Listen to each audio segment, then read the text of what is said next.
Ma famille m'a mise à la porte pour ma sœur. Des mois plus tard, maman a trouvé un magnifique chalet côtier en ligne et l'a réservé pour l'anniversaire de grand-mère. Elle n'avait aucune idée de qui en était le propriétaire. Quelques heures plus tard, mon père pliait mes chemises dans une boîte en carton, quand j'ai remarqué qu'il utilisait les mêmes mains qui m'avaient appris à manier un marteau. Je ne sais pas pourquoi c'est ce détail-là que j'ai retenu. Pas la boîte. Plate. Tirée de la plus haute étagère de mon propre placard. Le genre de boîte que l'on utilise pour le papier d'imprimante. Pas ma mère dans le fauteuil, acquiesçant, comme si la décision avait déjà été prise avant que j'entre. Pas Madame Putt, la voisine, assise près de la fenêtre, faisant semblant d'être passée pour tout autre raison que pour observer. Juste les mains de mon père. Les callosités sur la paume. La façon dont il pliait d'abord la manche. Puis le corps. La même méthode qu'il utilisait quand il faisait sa propre valise pour les chantiers, quand j'avais 7 ans. Efficace. Habile. Un homme accomplissant une tâche qu'il a décidé de faire. Ta sœur a plus besoin de cette maison que toi, Jolene. Il l'a dit, comme on lit un mètre ruban, comme si le chiffre n'était que le chiffre. Ma mère m'a regardé depuis le fauteuil, avec l'expression qu'elle utilise quand elle a décidé que quelque chose est pour mon propre bien, et qu'elle veut que je le reconnaisse. Tu es toujours retombé sur tes pieds, a-t-elle dit, chaude comme une lampe chauffante. Ça ira. J'ai regardé la boîte. J'ai regardé Madame Putt, qui s'intéressait soudainement beaucoup à la rue devant la fenêtre. J'ai regardé ma sœur Brittany, qui se tenait dans l'embrasure de ce qui était maintenant, apparemment, sa chambre, les bras croisés, avec l'expression qu'elle porte depuis environ 1998. Quand elle a réalisé que le chemin le plus rapide entre vouloir quelque chose et l'obtenir passait directement par notre mère. Qui va payer mon prêt auto maintenant, a-t-elle dit. À moi. Avec une véritable rancœur. Comme si je démissionnais d'un poste pour lequel elle avait budgétisé. J'ai pris la boîte. Je suis sorti. J'ai tiré la porte derrière moi. Pas un claquement, juste le clic d'un loquet. Et je me suis assise dans mon camion sur l'allée pendant 43 secondes, car c'est le temps qu'il m'a fallu pour décider que je n'allais pas pleurer devant la maison. Puis j'ai roulé 3 heures, jusqu'à la côte, la boîte cliquetant sur le siège passager. Et j'ai fait des calculs tout le long. Laissez-moi vous dire ce que ma famille croyait savoir de moi. Et puis laissez-moi vous dire ce qui était réellement vrai. Je m'appelle Jolene Marsh. J'ai 34 ans. J'ai grandi à Milaven, en Oregon, une ville moyenne à environ 3 heures de la côte, le genre d'endroit où tout le monde sait ce que votre père fait pour vivre, et se forge une opinion de vous en conséquence. Mon père, Wayne Marsh, a dirigé une équipe de construction pendant 22 ans. Principalement de charpente résidentielle. Il est compétent, méticuleux, et m'a appris plus sur le fonctionnement des bâtiments que n'importe quel cours que j'ai jamais suivi. Ma mère, Carole, gère l'économie émotionnelle de la famille. Milaven, avec l'expertise spécifique d'une femme qui n'a jamais eu à gérer autre chose. Elle est chaleureuse comme la brume côtière est chaleureuse, omniprésente. Adoucissante, et impossible à voir clairement à travers. Elle a un talent pour les décisions qui profitent à son enfant préféré, et un don pour présenter ses décisions comme un consensus. Son enfant préféré est Brittany, 3 ans plus jeune que moi, actuellement sans emploi de la manière spécifique dont Brittany a été sans emploi, pendant la majeure partie de sa vie d'adulte, non par manque de capacité, mais par manque de cette tolérance particulière à la difficulté, qui se développe chez les personnes à qui l'on a dit, depuis l'enfance, que la difficulté était le problème de quelqu'un d'autre. Ensuite, il y avait Cody, le petit ami de Brittany, dont la principale contribution à l'écosystème familial était une série d'idées commerciales, qui nécessitait un capital de démarrage. Et ne produisait rien d'autre que de l'enthousiasme. Ma mère finançait ses idées. Elle utilisait des ressources qu'elle n'avait pas, et n'expliquait le manque à personne. Ce que ma famille pensait que je faisais. La construction. C'est tout. C'est l'image complète qu'ils avaient assemblée. Jolene fait de la construction. Quelque chose sur la côte. Elle travaille avec des bâtiments. C'était techniquement exact, comme une photographie d'un seul mur est techniquement exact pour une maison. Ce que je faisais réellement? 18 mois avant que mon père ne plie mes chemises dans une boîte en carton, j'avais enregistré Coastline Structural Recovery, en tant que LLC, dans l'État de l'Oregon. Nous prenons les maisons que l'océan a essayé de détruire et nous les remettons en état. Des revêtements rongés par le sel, des solives pourries, des fondations que les tempêtes ont desserrées de leurs semelles, après 20 ans d'arguments accumulés avec le Pacifique.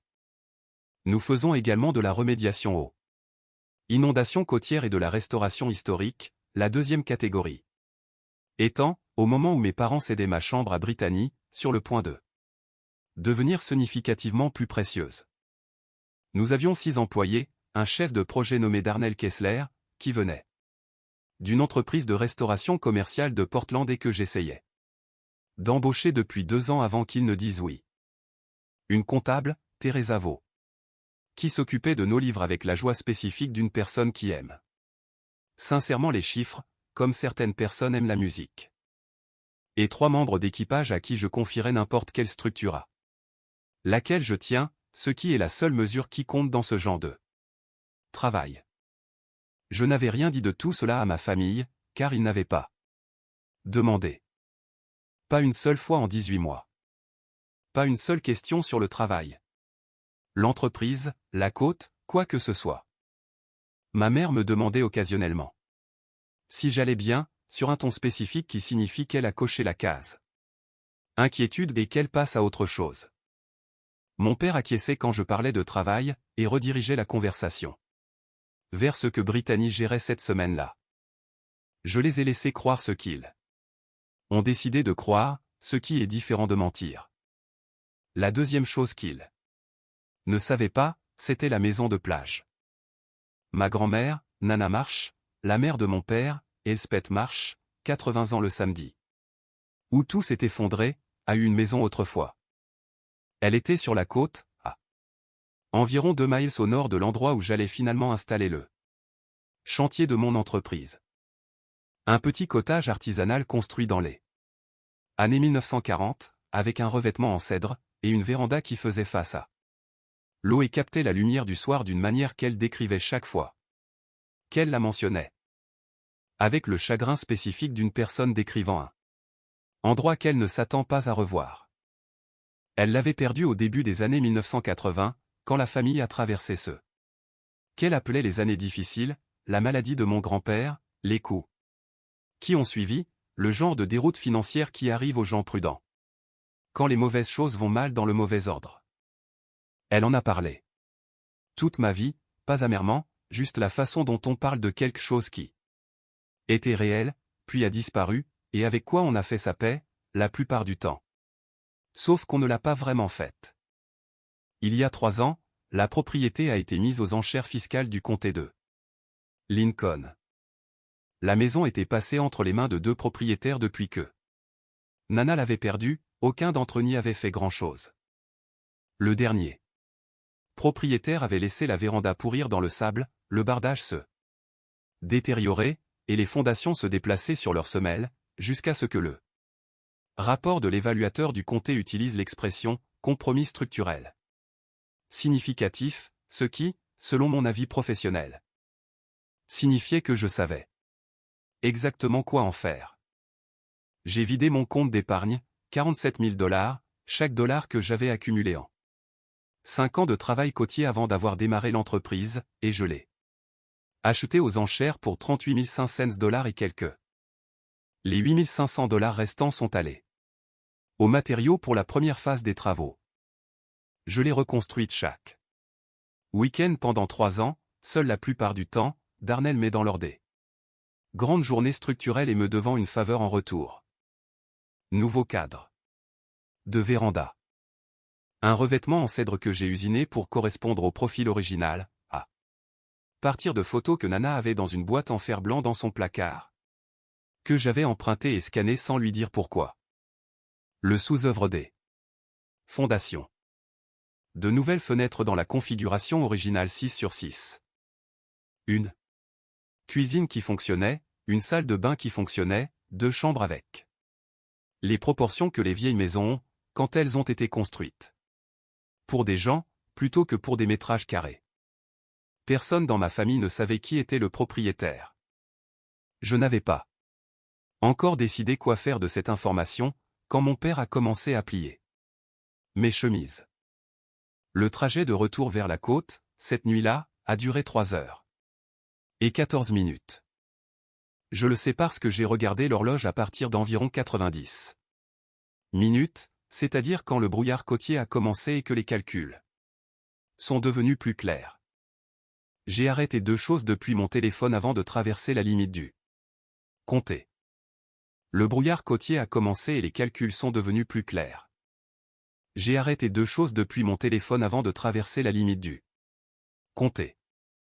Le paiement automatique des taxes foncières de mes parents, 2840 $ par an, que je couvrais discrètement depuis 3 ans, car ma mère avait mentionné.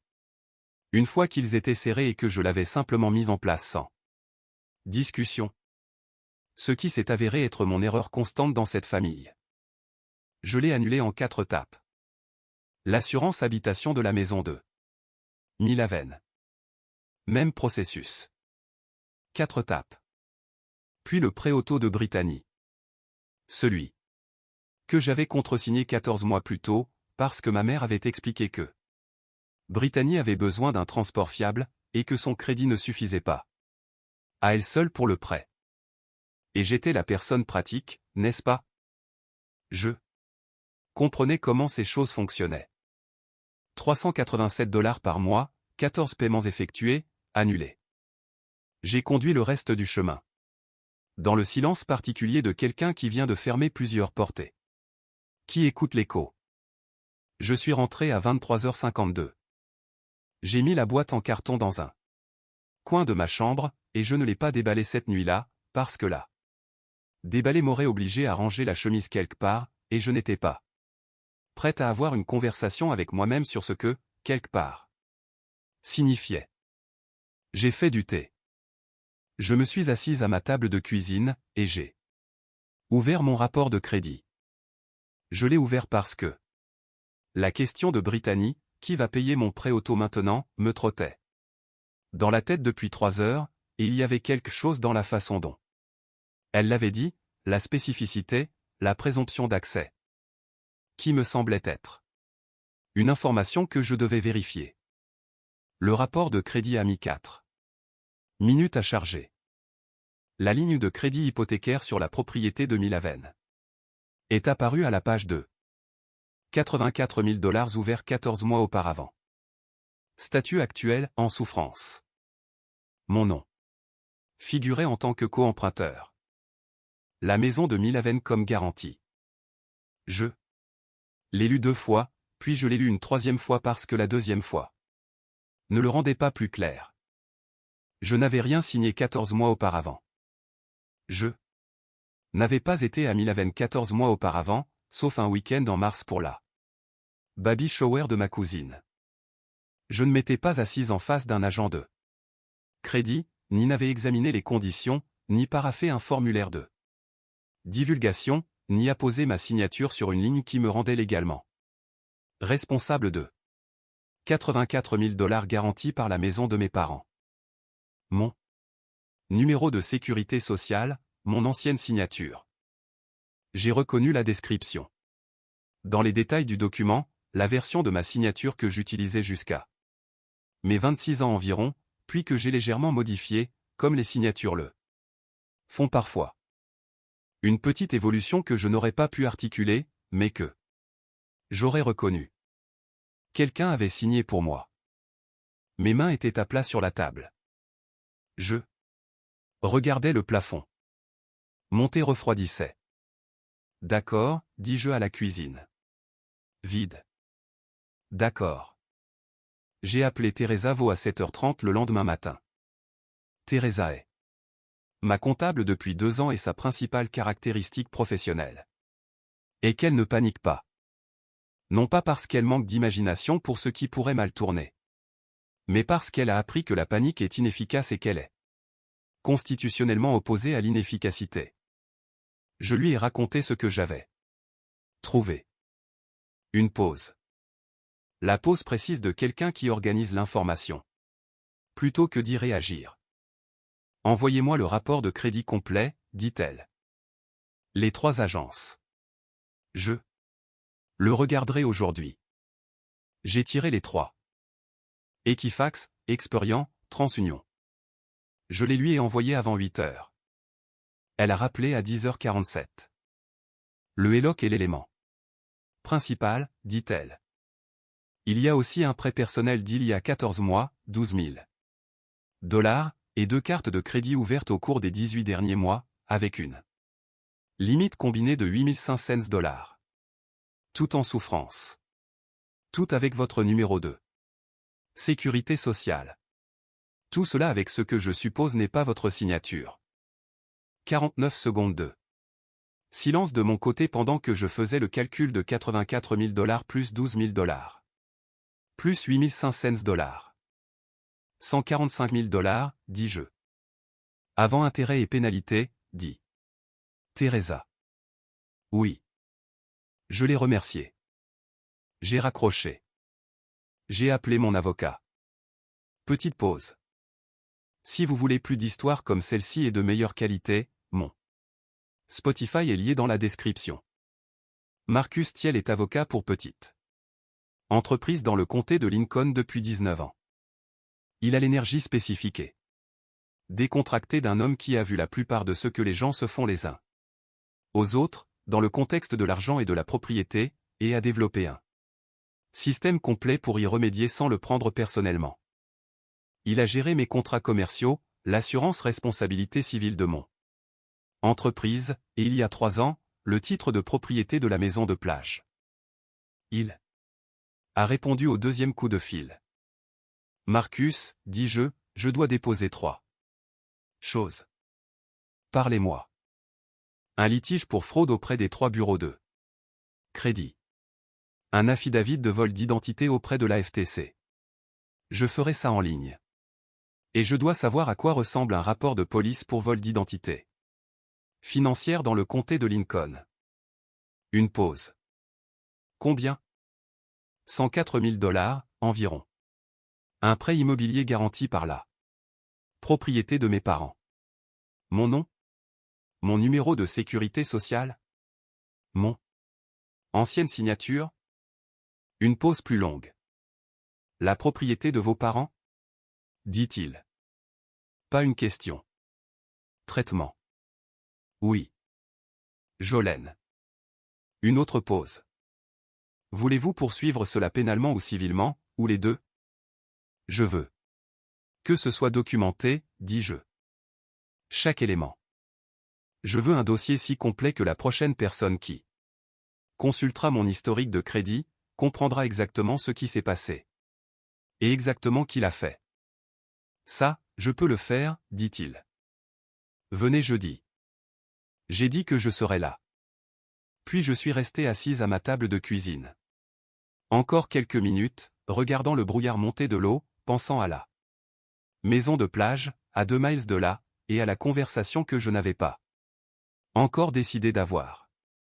Puis l'email est arrivé. L'email est passé par le système de réservation de mon entreprise. Coastline Structural Recovery s'était étendu 6 mois plus tôt à une activité secondaire. La location de vacances de propriétés historiques que nous avions restaurées, gérées via un site web que mon chef de projet Darnell avait insisté pour que nous construisions parce que, disait-il, les propriétés étaient suffisamment bonnes pour générer des revenus, et les revenus étaient le but. L'email était une demande de location de vacances. Le locataire voulait un week-end de 3 jours fin septembre pour un événement familial. Environ 25 invités pour un rassemblement le samedi après-midi. Utilisation de l'espace extérieur et du porche principalement, hébergement pour 2 personnes. La propriété demandée était l'Ottercroft Cottage, à 2 miles au nord de Rockaway Beach. Ottercroft était le nom que j'avais donné à la maison de plage. Sur le site web, elle apparaissait exactement telle qu'elle était. Le bardage en cèdre que j'avais usiné, selon le profil original, la véranda face à l'eau, la lumière du soir. J'avais écrit la description de l'annonce moi-même, ce dont je ne suis pas entièrement fier, d'un point de vue de neutralité, mais qui transmettait avec précision que la maison avait été reconstruite à partir de matériaux historiques, avec une attention particulière à son caractère original. Le nom du locataire, dans le formulaire de réservation, Carol Marsh, ma mère. Elle n'avait pas reconnu la maison. Elle l'avait trouvée grâce à un algorithme. Le référencement du site web l'avait apparemment amené, dans une recherche de cottage côtier, lieu de fête d'anniversaire de l'Oregon, et elle avait regardé les photos de la véranda que j'avais reconstruite, à partir des souvenirs de sa belle-mère, et elle avait pensé, charmant. Ça fera de belles photos. Elle avait payé la compte, 40%, $380, via le processeur de paiement du site web, carte se terminant par 4471, que je n'ai pas vérifié mais n'avais pas besoin de le faire. Elle avait réservé un lieu de fête pour le 80e anniversaire de Nana, dans la maison de Nana, qu'elle ne savait pas être la maison de Nana. Qu'elle ne savait pas être ma maison. Je suis resté un long moment avec l'email. La question éthique est celle que je veux aborder directement, car je me la suis posée plus d'une fois. Avais-je l'obligation de lui dire, de l'appeler, de lui expliquer la situation, de lui donner la chance de comprendre ce qu'elle avait trouvé? Voici ce que j'ai décidé. Elle m'avait mise à la porte d'une maison dans une boîte en carton. Elle avait falsifié ma signature sur une dette de $104 000. Elle avait passé 20 ans à prendre des décisions sur ce que ses filles méritaient, et à communiquer ses décisions comme des faits établis. Elle voulait une maison qui rendait bien en photo, pour l'anniversaire de Nana. J'allais lui donner la photographie la plus exacte qu'elle n'ait jamais vue. J'ai confirmé la réservation, j'ai préparé le chalet, et j'ai fait un dernier appel à Marcus Thiel, pour lui faire savoir qu'il y avait une pièce supplémentaire à traiter avant la fête. Un acte de propriété viager, au nom de Nana, préparé, notarié, prêt à être signé. Pour Elspeth Marsh, lui dis-je, droit d'occupation à vie. Pas de loyer, pas de conditions, pas d'intérêt réversif. Quand elle le voudra, ce sera à elle. Marcus fut silencieux un instant. C'est une bonne chose à faire, dit-il. Je sais, dis-je. C'est la seule de cette famille qui soit jamais allée jusqu'à l'essentiel. Le samedi est arrivé sous la lumière particulière de septembre, que la côte de l'Oregon produit, quand elle a décidé d'être belle, lumineuse, chaude, le brouillard dissipé des 10 heures, l'eau plate et argentée. De la manière qui fait comprendre pourquoi les gens construisent des maisons face à elle depuis 100 ans. Je suis arrivé à Ottercroft à 8 heures du matin. J'ai installé les tables extérieures comme ma mère l'avait spécifié, dans ses notes d'événements, qu'elle avait envoyées via la plateforme de réservation, avec la minutie d'une femme qui planifie des fêtes toute sa vie et considère la logistique comme une forme d'amour. Nappe blanche, arrangement floraux d'un fleuriste de Tillamook, une table près du porche pour le gâteau. À 13h30, les premières voitures sont arrivées. Des cousins que je reconnaissais. Des amis. D'église de ma mère que je connaissais de visage, sinon de nom. Une tante de grand passe, qui sentait toujours le copeau de cèdre et la bergamote, et qui m'a trouvé près du porche, et m'a serré dans ses bras, avant qu'elle ne comprenne la situation, ce que j'ai apprécié. À 13h47, la voiture de ma mère s'est arrêtée sur le chemin de gravier. Elle est arrivée par l'allée dans sa belle robe, la bleue qu'elle portait pour Les occasions qu'elle voulait importantes. Déjà en mode hôtesse, une main levée. En signe de salutation au cousin, sa voix portée sur la pelouse. N'est-ce pas charmant, maman? Je l'ai trouvé pour toi. Rien que le meilleur. Nana est arrivée par le chemin derrière elle, dans son bon cardigan, celui avec le col brodé qu'elle portait à l'église et pour les choses qui importaient.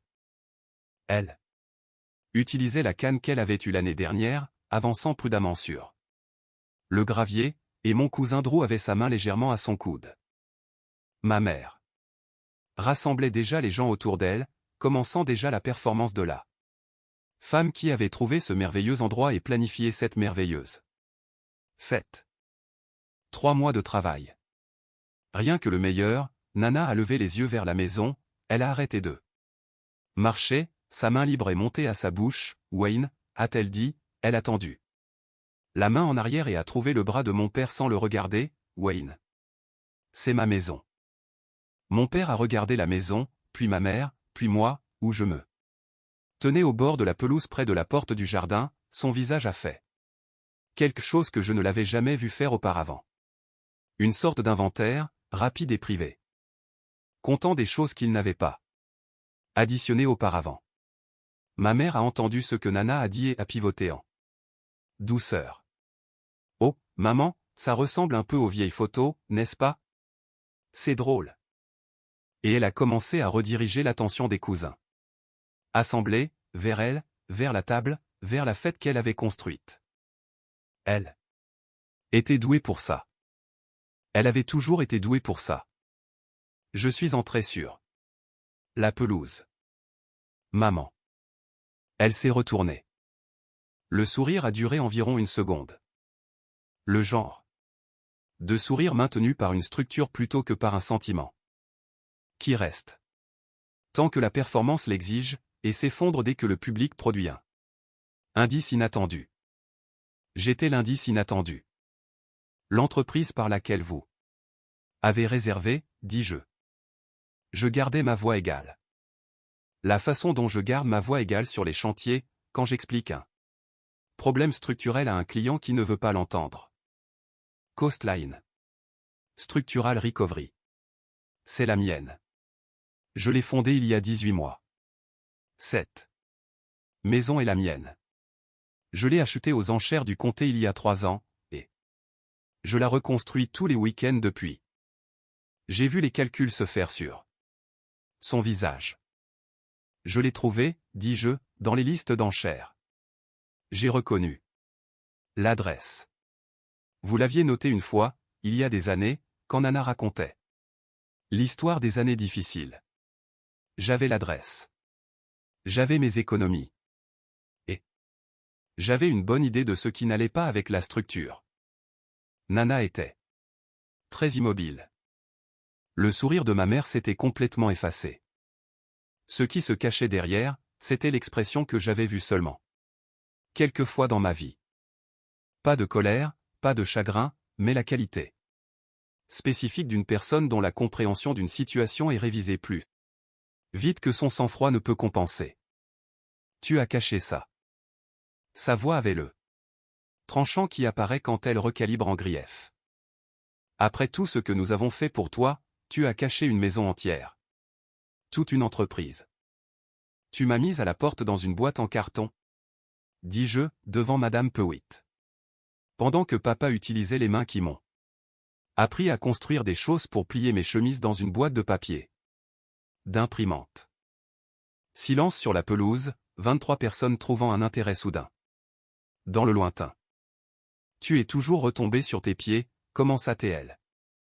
Je sais que tu le crois, dis-je. Je vais vous laisser le croire, mais je ne vais pas avoir cette partie de la conversation, pour l'instant. Je me suis détourné d'elle. Je me suis dirigé vers Nana.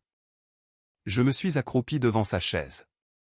Quelqu'un avait placé une chaise pour elle près du porche, ce qui était la bonne intuition, et j'ai ouvert le dossier que je portais. Nana. Je lui ai tendu le document. C'est un acte de propriété viager. Votre nom en haut. Elspeth Marie Marsh. Cela signifie que vous vivez ici pour le reste de votre vie. Pas de loyer. Pas de conditions. Personne ne peut le vendre, vous dire de partir ou changer les termes. Le Porsche est à vous. Le coucher de soleil depuis ce Porsche est à vous. Elle a regardé le document. Son nom. Imprimé de la manière soignée dont les documents légaux impriment les noms. La boîte, dit-elle. Je savais ce qu'elle voulait dire. Je l'ai trouvé, dis-je. Quand j'ai démonté la maison jusqu'aux os. À l'intérieur du muret, dans une niche derrière l'isolation, une boîte en fer blanc, des lettres, des photographies, une page d'un carnet avec l'adresse écrite de votre main. Elle a pressé sa main sur sa bouche. Je suis allé jusqu'aux os, Nana, de la même manière que vous l'avez toujours fait pour moi. Elle a fait un son que je ne décrirai pas, car je n'ai pas les mots justes pour cela. Pas des pleurs, exactement. Pas des rires. Le son d'une personne recevant quelque chose qu'elle avait sincèrement cessé d'attendre. Elle a serré l'acte de propriété contre sa poitrine. Ma mère a essayé une dernière fois.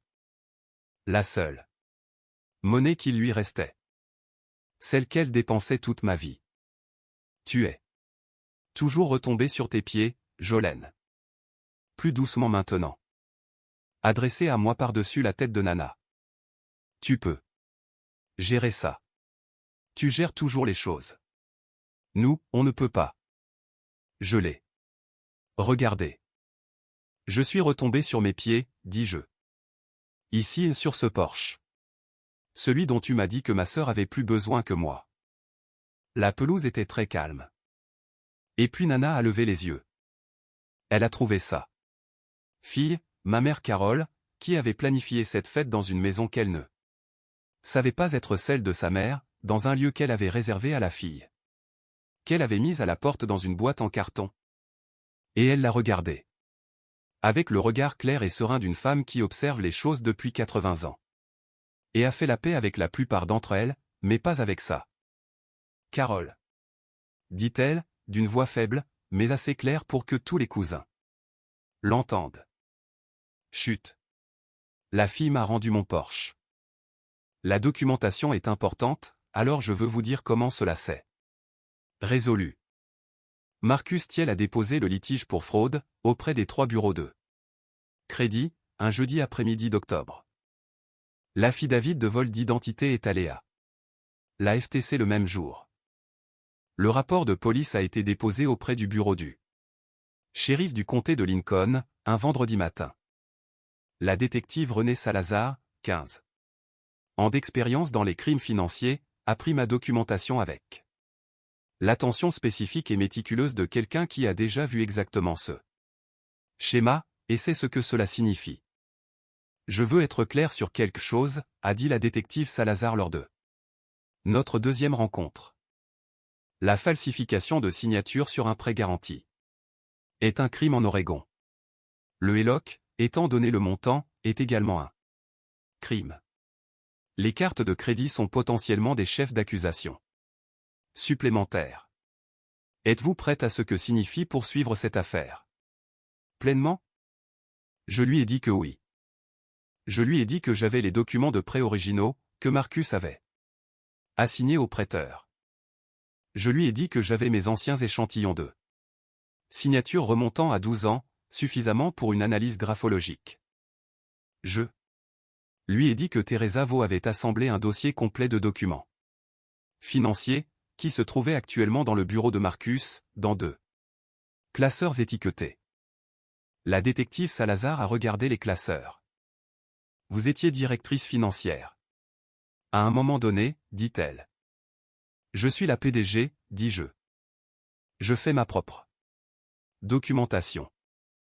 Les bureaux de crédit ont supprimé les 4 comptes frauduleux de mon rapport dans les 60 jours.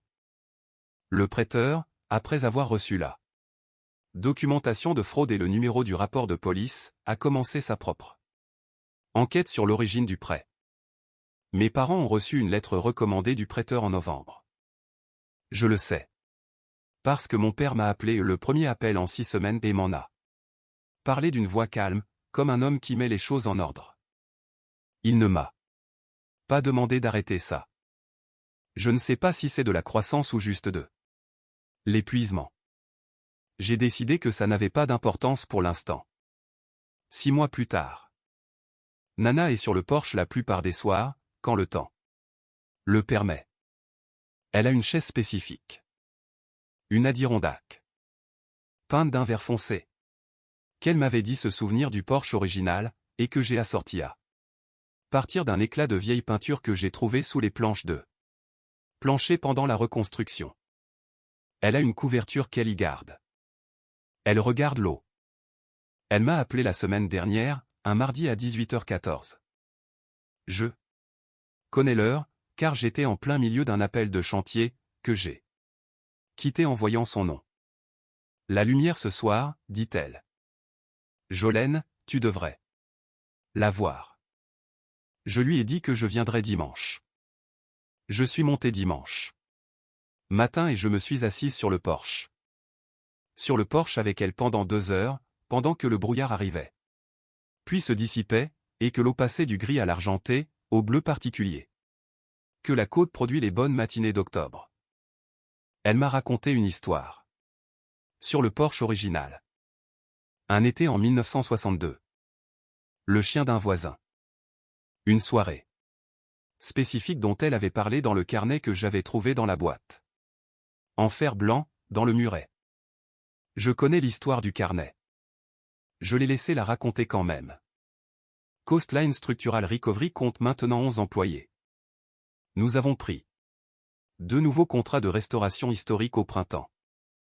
Et Darnell parle d'ouvrir un 2e chantier à Astoria, ce que j'envisage avec la prudence spécifique que j'applique aux choses qui comptent. Teresa Vaud m'a envoyé les résultats financiers du 3e trimestre la semaine dernière, avec une note en bas qui disait « Trimestre solide. Tu devrais manger quelque chose. » Je vais bien. Je suis retombé sur mes pieds. Je n'ai juste dit à personne où il se trouvait.